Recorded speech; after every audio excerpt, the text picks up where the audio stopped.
En primer lugar, el trabajo que realizamos los historiadores no es el trabajo de reconstruir el pasado, sino interpretarlo. Interpretar el pasado no en función del pasado, sino en función del presente, lo que no significa que hagamos un tráfico ideológico, lo que significa más bien que tratamos de entender el presente a partir de nuestro pasado. De tal forma que cuando analizamos el pasado lo hacemos a través de las fuentes. Una situación que que tenemos los historiadores en el Perú, es que no debemos olvidar que grandes sectores populares eran lo que se denomina analfabetos. Claro que hay que saber muy bien que en el Perú se le denominaba analfabeto al que no sabía leer y escribir en castellano. Se podía saber leer y escribir en otras lenguas, incluyendo los idiomas amazónicos y los idiomas andinos, pero en los censos oficiales, si no sabías leer y escribir en castellano, eras un analfabeto. Y el Estado peruano, hasta hace muy poco tiempo, reconocía solo la validez del idioma castellano, tanto hablado como escrito y leído, y era importante. Entonces, esto nos hace ver que tenemos grandes sectores de la sociedad peruana que históricamente han sido marginados del hecho de producir fuentes, de producir documentos históricos. Las fuentes documentales o documentos históricos son elaborados por los grupos en el hecho histórico que viven en el momento. La clase dominante, que es una clase que se ha ilustrado, es una clase que ha estudiado, que ha llegado a la universidad y que es una élite, sabe muy bien que lo que escribe en un determinado documento va a quedar para la historia, ¿no? Frente, por ejemplo, a los sectores populares, que usualmente, como hemos dicho, son analfabetos o no han tenido o tienen muy poco tiempo para escribir. Por ello es que los historiadores tenemos que ver otras fuentes, por ejemplo, los juicios.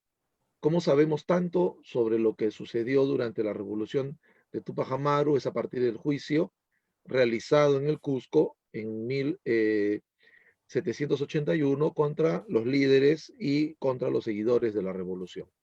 A partir de los testimonios, a partir del cruce de la información, es que tenemos claramente que el movimiento es una revolución y no una rebelión como lo han querido hacer parecer historiadores conservadores y racistas, ¿no? Entonces tenemos ahí un elemento clave que son los juicios. Pero también existen las danzas y en esto la historia se ha valido mucho de la antropología y de la etnohistoria, ¿no? Y en las danzas los pueblos guardan mucho, ¿no? Todavía algunos elementos. Por ejemplo, era muy común hasta hace unos 20 o 30 años atrás que los pueblos del sur, Cusco, Puno, el día el 18 de mayo, vistieran de negro. Y era una manifestación de luto por la muerte del Inca Tupac Amaru, ¿no? Entonces, inclusive hasta en algún momento hasta se prohibió que se vistieran de negro ese día. Ellos lo tienen como un día de sufrimiento. Pero también existe otro elemento, ¿no? La misma clase dominante elabora documentos que nosotros podemos luego leer. Lo decía esto a partir en cuando los criollos encabezados por Bolívar tienen que abandonar Lima en 1823 y se tienen que trasladar a Trujillo. Allá en la ciudad de Trujillo, Hipólito Unanue, que es un médico seguidor de los españoles, e Hipólito Unanue es inclusive hasta asesor personal de varios virreyes, él va a publicar una suerte de diario, de una suerte de publicación de periódico que se llama Nuevo Día del Perú. Esta fuente ha sido muy poca trabajada por los historiadores de la independencia. La han obviado, pese a que existe una edición facsimil contemporánea de los descendientes de Unanue, Nuevo Día del Perú, que se va a publicar entre julio y septiembre de 1824, y que va a ser prácticamente dirigida y escrita toda por Unanue. En el número 1, ¿no? Podemos leer, y voy a leer lo que escribe Unanue. Unanue dice: San Martín pertenece a la historia. Ella juzgará su administración y sus hechos, y ella manifestará las causas de su violento abandono. Como fundador de la libertad del Perú, estaba comprometido con nosotros, con su fama y con la América entera, y debía perecer antes que desistir de la empresa. Es verdad que sin él se hubiera retardado la independencia, pero él pudo hacernos felices y no lo hizo. Y desde entonces quedaron sembrados las primeras semillas de nuestros grandes males. Es interesante cómo Hipólito Unanue, que va a ser ministro de San Martín, juzga a San Martín de esa manera, ¿no? Él es el fundador de nuestros grandes males por haber salido del Perú un 22 de septiembre, un 20 de septiembre de 1822, ¿no? Haber dejado el Perú y haber partido para siempre para Europa. Entonces vemos que estos documentos, estos periódicos que dejan las clases dominantes también sirven para entender las contradicciones que existían al interior de las mismas. Y termino esta participación con un dato, ¿no? El Ministerio de Guerra, el antiguo Ministerio de Guerra, tuvo una colección de más de 10.000 documentos fechados entre 1820 y 1824, pero que en 1923 el presidente Leguía, durante las celebraciones del centenario, autorizó al doctor Emilio Gutiérrez de la Quintana llevar a su casa esos más de 10.000 documentos para escribir la gran historia de la independencia del Perú. Desafortunadamente, el doctor Emilio Gutiérrez de la Quintana fallece y 20 años después, y esos documentos nunca aparecieron.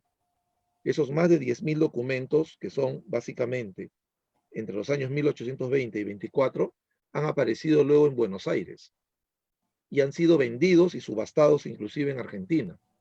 Y ninguna autoridad peruana ni ningún ministro de Cultura, que prefieren contratar señores como Richard Swing, ha movido un solo dedo, sabiendo nosotros desde hace más de 50 años que esos documentos están en la Argentina.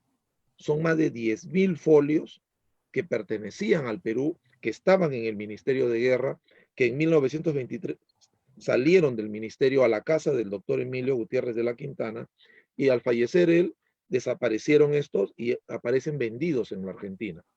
La pregunta es cuántos de esos documentos permanecerán en Argentina, cuántos habrán llegado a otros lares, cuántos estarán todavía, existirán, cuántos ya habrán desaparecido, pero a nadie se le ha ocurrido, ¿no?, ver esto porque son documentos que, como dice, el único documento que tenemos es la guía de donde estaban los documentos inscritos que el doctor Emilio Gutiérrez de la Quintana se lleva del Ministerio de Guerra, y esa guía lo pueden ver ustedes en el Centro de Estudios Histórico-Militares, que está aquí en Lima, en el Paseo Colón, y vemos ahí partes de guerra, comunicados, convocatorias, altas, bajas de soldados.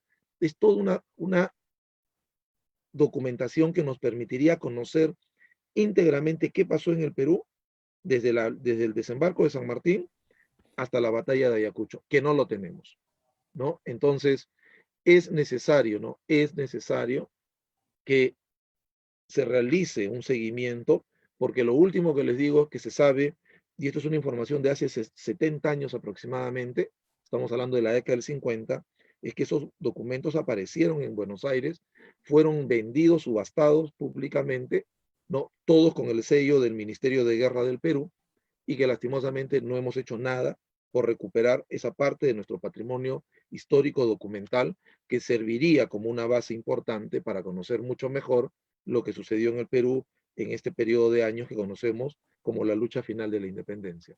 Muchas gracias.